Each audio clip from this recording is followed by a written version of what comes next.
Alors justement, l'UMP, vous en parliez. Est-ce que dimanche soir, au-delà du score du Front National, et on attend de le voir, est-ce qu'on va avoir une guerre nucléaire à l'UMP? Les affaires plombent le parti, c'est peu de le dire. Jean-François Copé est en ligne de mire, attaqué autour de cette affaire de Big Malion, de surfacturation à des proches à lui. Il est en train de lâcher les gens de Big Malion. Les fillonistes sont en embuscade et pourtant Christian Estrosi relativise. On a l'habitude, à la veille d'une échéance politique, de voir certaines choses qui sortent.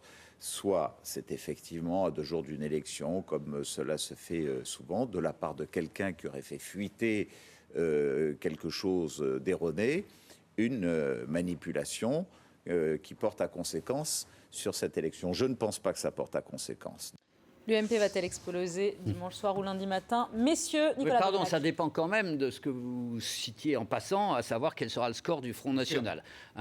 S'il sort en tête, ça paraît évident.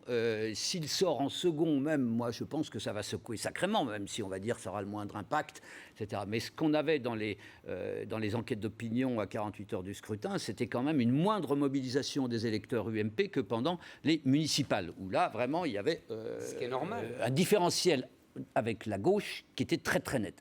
Donc là, ils n'étaient pas en situation d'arriver bien placés. Donc ensuite, il y a les affaires qu'on a évoquées rapidement, les affaires d'argent, de surfacturation, où là, c'est pas seulement Copé qui va être, en tout cas, impliqué, mais c'est aussi Sarkozy. Je veux dire, donc c'est les conséquences du vote de dimanche vont être très, très larges, beaucoup plus que ce qu'on imagine. Et enfin, ça va nous renvoyer à des problèmes de fond qu'on évoquait très en passant. Mais qu'est-ce qui fait le substrat idéologique de l'UMP quand vous voyez, par exemple, je citerai que cet exemple à l'Assemblée nationale, Montebourg faire un triomphe sur les bancs de la droite en vantant contre un député UMP, Jérôme Chartier, proche de Fillon, le décret anti-dépeçage. Donc où est le substrat, la force, la cohérence idéologique de l'UMP? C'est pas seulement le problème des affaires, c'est aussi des problèmes de fond. Là, fond. Et oui. Idéologie, le mot préféré. Maastricht, Séguin, Pasqua, Juppé, Chirac, Sarkozy, on n'en est jamais sorti. En vérité, c'est toujours la même guerre quand Juppé demande l'exclusion de Guénaud. C'est toujours la guerre entre Juppé et Séguin qui date depuis 1990. Et c'est toujours le même affrontement et ça n'a pas fini. Et effectivement, l'UMP s'est fait sur la victoire de Juppé sur Séguin, c'est-à-dire sur l'UDFisation du RPR. Donc là, c'est le retour du refoulé. Ça, c'est la première chose. Effectivement, là, Nicolas a raison, si le Front National passe devant, ça voudra dire que l'UMP a échoué et qu'elle est devenue une sous-UDF condamnée à exploser. Je suis d'accord avec ça. Mais pas tout de suite. Ah non. Pas tout de suite. Je pense 2 choses. D'abord, sur les affaires, là, ça devient très grave quand même. Parce que ce n'est pas seulement de la surfacturation. C'est le fait qu'on facture des choses qui n'existent pas, avec des conventions qui n'existent pas.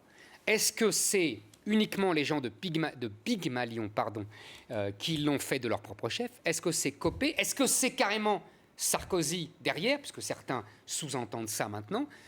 Et là, ce n'est plus une affaire entre Fillon et Copé, c'est la justice qui est en charge. On voit bien comment Copé essaye de se débarrasser de Combien de temps Jean-François Copé peut tenir à la tête de l'UMP? Lui, il peut tenir, puisqu'il a dit, il commence à dire... en 2015. Et il commence à dire, je l'ai entendu sur RTL, il commence à dire, c'est pas moi.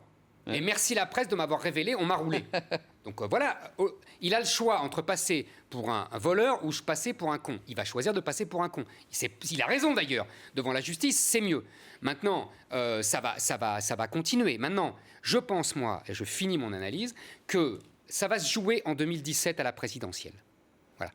Nous sommes, et j'ai dit ça dès après les municipales, sous les sarcasmes de Domenach, nous sommes dans un système tripartiste. On va le voir encore dimanche, encore plus, avec encore plus d'éclat. Celui qui ne sera pas au second tour de la présidentielle, soit l'UMP, soit le PS, soit le FN, risque d'exploser. Pour des raisons différentes. Même le FN risque de tanguer si elle n'est pas au second tour. Vous, votre prévision, c'est que c'est l'UMP qui va exploser, que ce sera PS-FN. Non.